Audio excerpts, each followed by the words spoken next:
Sandali lang, teka lang. Bakit ba ako'y nasasaktan? Sa tuwing nakikita kita na may kasamang iba.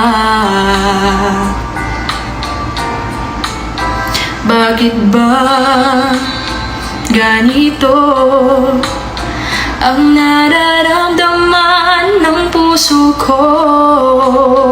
Di naman ako ang pag-ibig mo, magkaibigan lang naman tayo.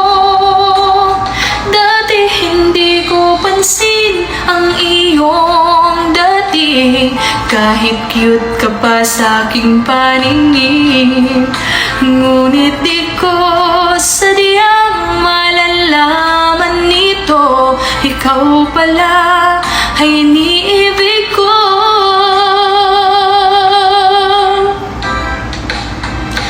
Itatago na lang ang damdamin ko, dahil ayokong malayo sa iyo.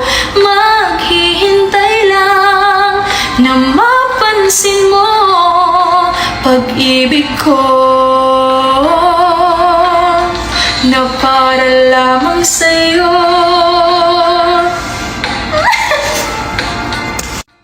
Wow, grabe mga idol, ang boses ni Kamangga Vlog mga idol. Pasimple lang pero ang lupit mga idol. Partida wala pa yung mic mga idol, paano na lang kung may mic? Grabe. Namiss ako idol. Ang sarap pakinggan at ang talagang masasabi mo na may potential ito mga idol, na kung sumali ito sa mga Pilipinas Got Talent, The Voice or Tawag ng Tanghalan mga idol, sigurado mananalo ito. Ang ganda ng boses mga idol. Partida wala pang mic yan. So please don't forget pakipollow po ang Facebook page ni Kamangga Vlog mga idol.